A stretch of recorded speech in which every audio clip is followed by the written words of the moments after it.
Hi guys, Miss Hallett here. I'm going to read A Wolf Called Wander, Chapter 10, Canyon.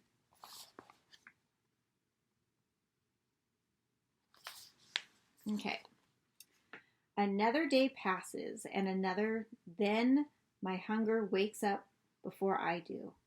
I must stand up and live or lie down and die. I step out of my hiding spot and shake out my fur in the sun. I stretch back legs and front. My wounded shoulder is better.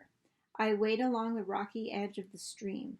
The uneven ground that was agony to walk on before is not so bad.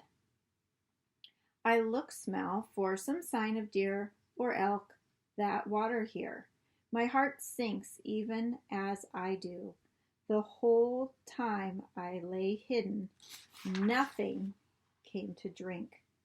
The canyon walls are too steep and shore too rocky.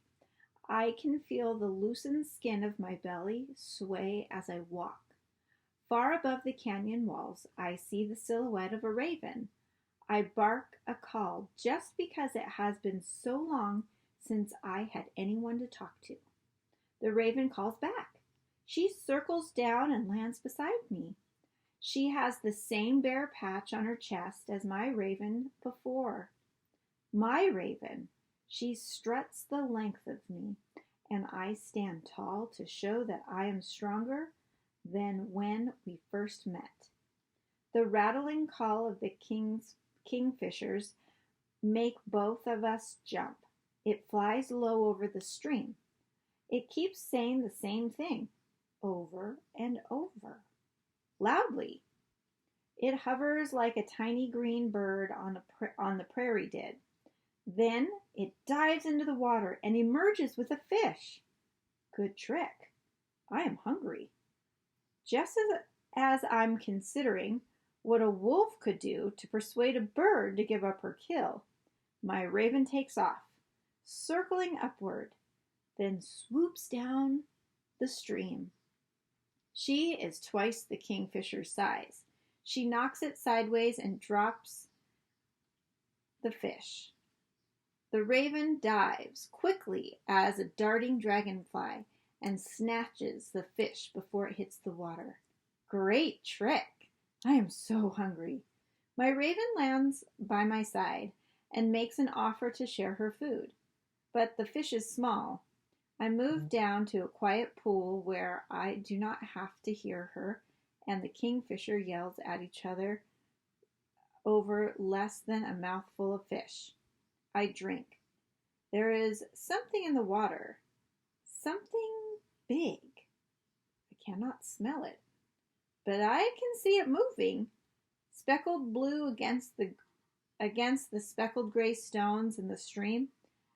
I have seen bears do this trick by pulling fish out of the stream.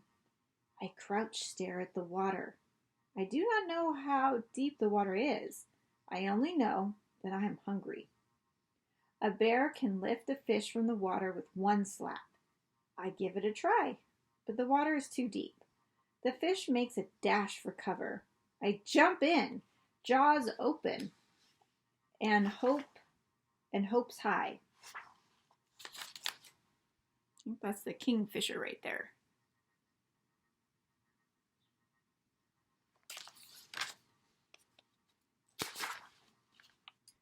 Three bites come up empty, and then I have him. Water fills my nose and ears, and I scramble blindly for the shore. Water streams from my fur. The fish is bendy in the middle. It flops in my mouth like no elk or deer or proper food would. Father would turn his back to me if he saw me like this. Sharp would laugh. But I'm hungry, and they are not here to help me hunt. I drop bite, drop bite, drop bite the fish on the rocks, and in time, it holds still. The fish is crispy outside and squishy inside. The bones are so small they tickle going down. It does not taste like food, but it fills me up just the same. My raven is happy to eat the head and tail. I wash the odd taste out of my mouth and take my fill of water. The raven flies downstream, away from all I ever known. Here, between the canyon walls, I cannot see my home ground, or smell it, or hear the sounds I have grown up with. Even so, I can feel the mountains tug at me. They turn me around. But there is no one to go home to. My raven circles back, swoops round my shoulders, brushing my fur with her wing tips. She alights on a pine branch, tilts her head to the side, chatters to me, and then flies downstream. My father followed ravens. I turned away from my home ground and go where she leads me. We travel along together, leaving the black river and the cruelty of men far behind.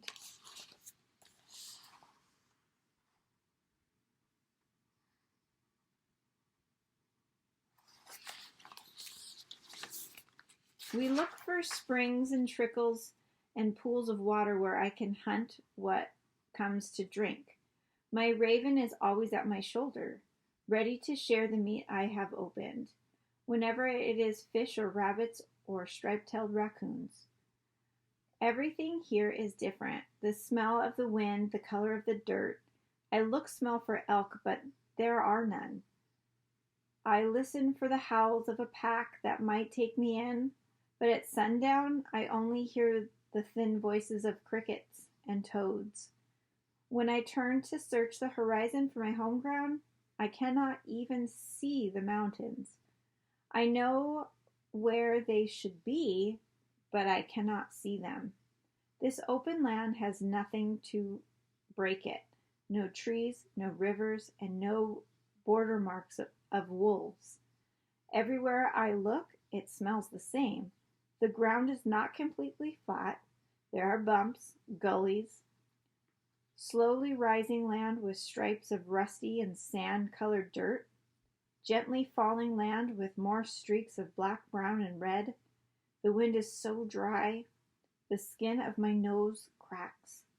I go stronger every day, stronger in my body.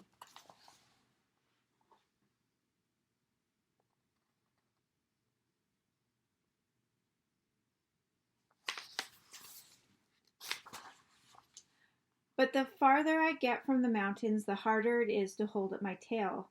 There is no one here to care for, to wrestle with, and share smells with. No one to sing with. No tails to catch. No ears to nip. No one to sit shoulder to shoulder with and watch the wolf star as it rises before the sun. Even a summer night is cold when you sleep alone. All right, that was chapter 10. Bye, guys.